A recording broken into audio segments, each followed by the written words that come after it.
adesso, dopo il brutto incidente che ti ha visto coinvolto, finalmente ti vediamo nuovamente con la tua tuta, insomma, da lavoro, se possiamo chiamarla così. Come stai intanto? E, insomma, sei pronto a tornare in pista? Diciamo che molto bene, sto migliorando sempre di più, ci sono ancora alcune cose da perfezionare, però sta andando tutto molto bene, i dottori sono contenti, quindi siamo tutti contenti, sta procedendo bene. Sono qua oggi per ritornare un po' sul mondo delle auto, respirare l'aria quella giusta, e sta andando molto bene, siamo contenti e speriamo che questa giornata proceda al meglio. Puoi già far gare o comunque già ti stai allenando? Com'è lo stato delle cose?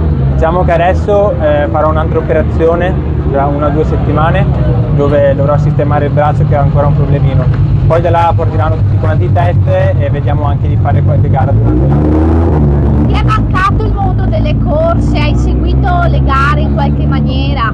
Sì, è mancato tantissimo il mondo delle corse, rivedere tutte le persone che conoscevo, i miei amici, e soprattutto in ospedale stavo là con la televisione sempre a guardare tutte le gare, tutte quante le gare di chi correva, e anche adesso a casa, adesso piano piano stiamo riprendendo il via. Cos'è che ti ha dato la forza o comunque lo sprint di affrontare, insomma, questo periodo non molto semplice, ecco?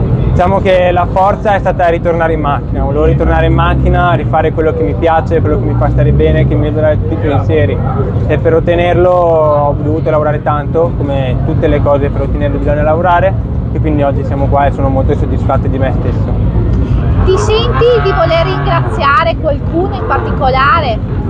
Voglio ringraziare il X-Motor Team che oggi mi ha dato questa macchina, e voglio ringraziare tutti quanti i miei sponsor, chi ha creduto in me, chi mi ha sempre supportato, e la mia famiglia, come sempre. Allora, se dobbiamo fare un bilancio, comunque una previsione, quando è che più o meno il periodo in cui potremo rivederti in pista?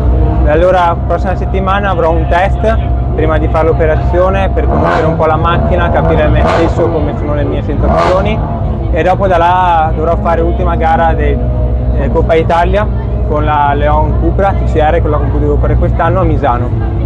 Ok, per il prossimo anno hai già qualche appuntamento che hai occhiato?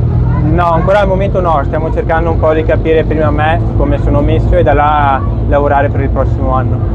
Qual è l'augurio che ti fai per i prossimi mesi?